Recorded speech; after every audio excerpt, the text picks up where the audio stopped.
ഹായുടെ മക്കളെ, വളരെ കുറഞ്ഞ സമയം കൊണ്ട് ഇമ്പോർട്ടന്റ് ആയിട്ടുള്ള കുറച്ച് ക്വസ്റ്റ്യൻസുകൾ നമുക്ക് ഡിസ്കസ് ചെയ്യാം. അതിലൂടെ നിങ്ങൾക്ക് മാർക്കം സ്കോർ ചെയ്യാം. അപ്പൊ ഒന്നാമത്തെ ക്വസ്റ്റ്യൻ പിടിച്ചോ. ഫസ്റ്റ് ക്വസ്റ്റ്യൻ, മാതൃസസ്യത്തിന്റെ കൊമ്പുകളിൽ വേരുകൾ മുളപ്പിച്ച് അതിൽ നിന്നും പുതിയ സസ്യം ഉൽപ്പാദിപ്പിക്കുന്ന രീതി.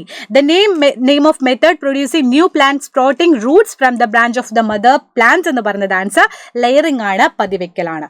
രണ്ടാമത്തേത്, what is the name given to the branch selector for grafting. ഗ്രാഫ്റ്റിംഗിൽ ഒട്ടിക്കുന്ന കമ്പനി പറയുന്ന പേരെന്ത്? ആൻസർ സയൺ ആണ് കറക്റ്റ് ആയിട്ടുള്ള ആൻസർ. മൂന്നാമത്തെ ക്വസ്റ്റ്യൻ, വിത്ത് മുളയ്ക്കാൻ ആവശ്യമില്ലാത്ത ഘടകം ഏതാണെന്ന് ചോദിച്ചു. Which is not required for seed germination ചോദിച്ചാൽ നിങ്ങൾക്ക് ആൻസർ ചെയ്യാം. ഇറ്റ് ഈസ് സൺലൈറ്റ് ആണ്, സൂര്യപ്രകാശമാണ് എന്ന് ആൻസർ ചെയ്യാം. നാലാമത്തേത്, the rhizobium bacteria which can capable of converting atmosphere nitrogen into nitrate is found in root of which plant. ഏത് പ്ലാന്റിലാണെന്ന് ചോദിച്ചിട്ടുണ്ട്. Answer വരുന്നത് ആൻസർ വരുന്നത് വിച്ച് ആണ് കേട്ടോ മക്കളെ. ആൻസർ വരുന്നത് ഇതാണ്, പി ആണ്, പയറാണ്, ലെഗുമിനസ് പ്ലാന്റ്സ് ആണെന്ന് പറയാം.